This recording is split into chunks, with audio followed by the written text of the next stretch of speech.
بسم اللہ الرحمن الرحیم۔ فتلقى آدم من ربہ کلمات فتاب علیہ، تو سیکھ لیے، حاصل کر لیے آدم نے اپنے رب سے کچھ کلمات، تو اللہ نے ان کی توبہ قبول کر لی۔ اب اس کی وضاحت سورہ اعراف میں ہے۔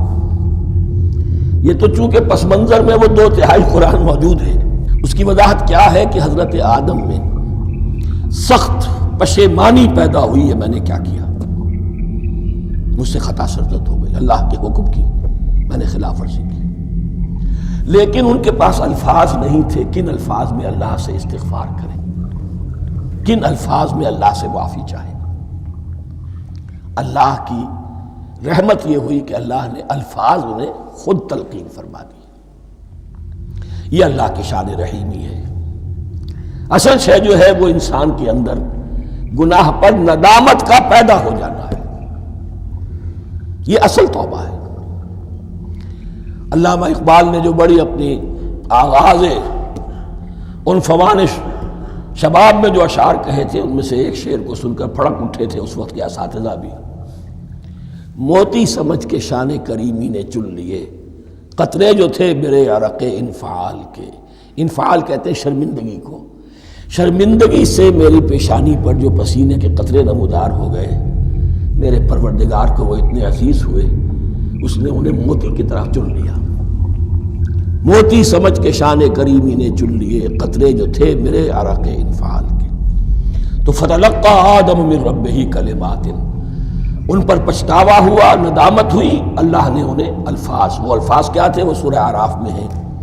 ربنا ظلمنا انفسنا وان لم تغفر لنا وترحمنا لنکونن من الخاسرین، اے اللہ ہم نے اپنی جانوں پر ظلم کیا ہے، اور اگر تو نے ہمیں بخش نہ دیا اور رحم نہ فرمایا تو ہم تو خسارہ والوں میں ہو جائیں گے، تباہ ہو جائیں گے، برباد ہو جائیں گے۔ یہی پر فوری تقابل موجود ہے۔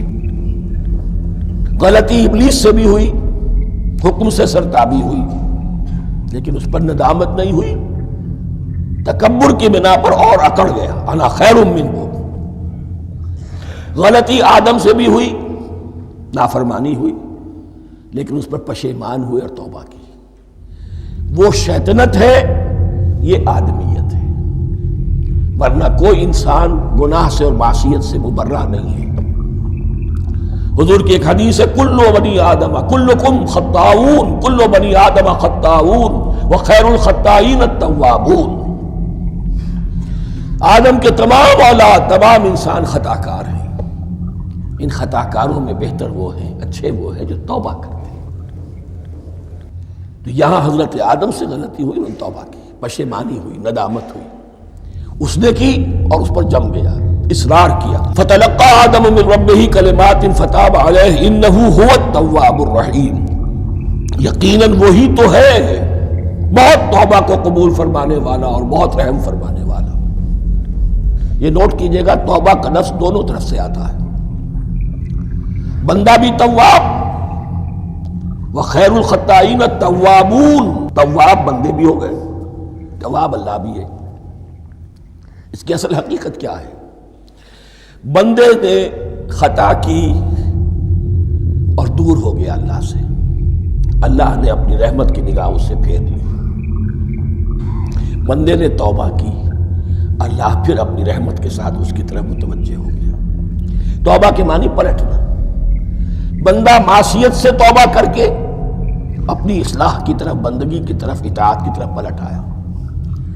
اللہ نے جو اپنی نظر رحمت پھیر لی تھی، اللہ نے پھر وہی اپنی شان غفاری اور رحیمی کے ساتھ بندے کی طرف توجہ فرما لی، جس کے لیے حدیث میں الفاظ آتے ہیں، تم اگر میری طرف بالشت بھراؤ گے میں ہاتھ بھراؤں گا، تم اگر چل کر آؤ گے میں دوڑ کر آؤں گا،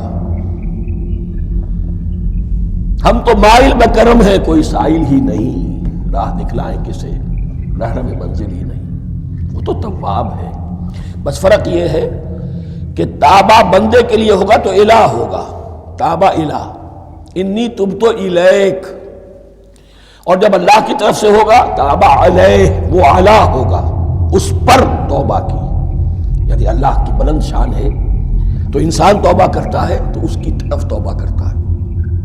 اللہ کی شان کیا ہے؟ وہ توبہ کرتا ہے بندے پر. الا فتاب علیہ انہ هو التواب الرحیم.